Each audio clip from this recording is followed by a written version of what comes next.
United Tractor menjadikan prinsip ESG sebagai landasan dalam setiap keputusan ekspansi dan pengembangan bisnis. Perseroan menilai pertumbuhan harus berjalan seiring dengan tanggung jawab lingkungan dan sosial. Penerapan ESG juga menjadi bagian dari manajemen risiko perusahaan. Tak hanya itu, strategi ini mendukung keberlanjutan usaha jangka panjang.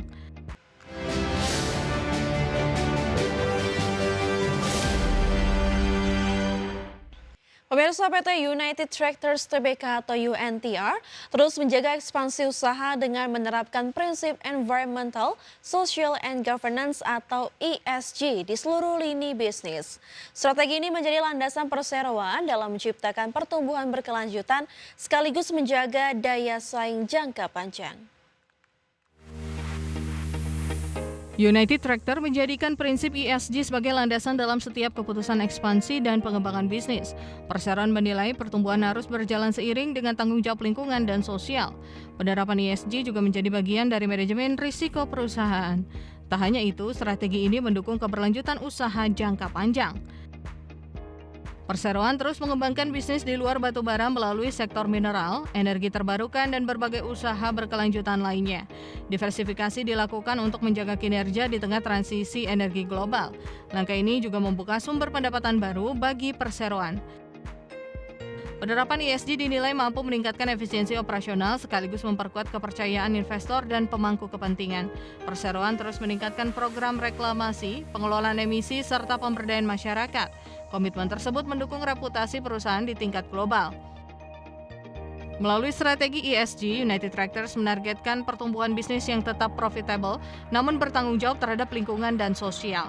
Pendekatan ini menjadi modal penting dalam menghadapi transformasi industri ke depan. Perseroan optimistis dapat menjaga kinerja secara berkelanjutan. Berbagai sumber IDX Channel. PT Agung Podomoro Land Tbk atau APLN menggandeng perusahaan properti asal Jepang Hankyu Hanshin Properties Corp untuk mengembangkan proyek Bukit Podomoro, Jakarta. Kerjasama strategis ini diharapkan memperkuat pendanaan proyek sekaligus meningkatkan nilai properti dan kinerja keuangan perseroan. Perseroan menggandeng Hankyu Hanshin Properties Corp sebagai mitra strategis dan pemegang saham baru di PT Graha Cipta Karisma yang mengembangkan proyek Bukit Podomoro, Jakarta. Dalam transaksi ini, Hankyu mengakuisisi sebagian saham anak usaha APLN. Kerjasama ini menandai masuknya investor properti Jepang ke proyek hunian premium perseroan, di mana perseroan tetap menjadi pemegang saham pengendali. Manajemen menyatakan transaksi tersebut akan menambah posisi kas perseroan untuk mendukung operasional dan pengembangan usaha. Dana yang diperoleh juga dapat digunakan untuk mengurangi beban utang perseroan. Bukit Podomoro, Jakarta merupakan kawasan hunian premium seluas sekitar 9,6 hektar dengan konsep smart home dan infrastruktur modern. Proyek ini menargetkan segmen menengah atas dengan jumlah unit terbatas. Masuknya mitra Jepang diharapkan meningkatkan kualitas pengembangan proyek dan mendorong nilai properti yang berpotensi semakin meningkat. Kolaborasi dengan mitra internasional menjadi strategi perseroan untuk meningkatkan daya saing dan menarik investasi asing ke sektor properti nasional. Kerjasama ini diharapkan mendukung penjualan dan pengembangan proyek-proyek premium perseroan. Strategi kemitraan juga memperkuat prospek pertumbuhan jangka panjang dan nilai tambah bagi pemegang saham berpeluang meningkat. Berbagai sumber IDX Channel. PT Kirana Megatara Tbk atau KMTR memberikan Joint Corporate Guarantee untuk mendukung fasilitas kredit sindikasi senilai 200 juta US dollar yang diterima anak usahanya. Langkah ini dilakukan untuk memperkuat modal kerja dan menjaga kelancaran pasokan bahan baku sebagai penopang pertumbuhan bisnis perseroan. PT Kirana Megatara Tbk memberikan Joint Corporate Guarantee atas fasilitas kredit sindikasi senilai 200 juta US dollar yang diterima oleh 13 anak usaha. Penjaminan tersebut menjadi salah satu persyaratan yang ditetapkan oleh para kreditur dalam perjanjian pembiayaan. Fasilitas kredit diberikan oleh sindikasi sejumlah perbankan nasional dan internasional. Dana pinjaman akan digunakan untuk memenuhi kebutuhan modal kerja dan pembelian bahan baku bagi anak usaha. Ketersediaan bahan baku menjadi faktor penting dalam menjaga kelancaran produksi karet remah untuk pasar ekspor. Manajemen menegaskan pemberian jaminan tersebut tidak menimbulkan dampak material terhadap kondisi keuangan maupun kelangsungan usaha perseroan. Hasil penelaahan internal menunjukkan risiko transaksi masih dapat dikelola dengan baik. Penguatan struktur pembiayaan memberikan peluang bagi perseroan untuk meningkatkan kapasitas operasional dan memanfaatkan permintaan pasar global. Industri karet masih memiliki prospek positif didukung kebutuhan sektor otomotif dan manufaktur. Akses terhadap pembiayaan menjadi modal penting dalam menjaga daya saing perseroan, di mana strategi ini diharapkan menciptakan nilai tambah bagi pemegang saham. Berbagai sumber IDX Channel.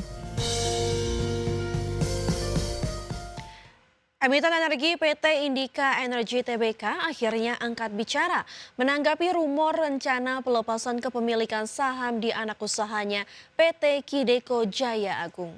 Manajemen memilih tidak berkomentar atas spekulasi pasar dan menegaskan kabar divestasi tersebut tidak dapat dibuktikan kebenarannya.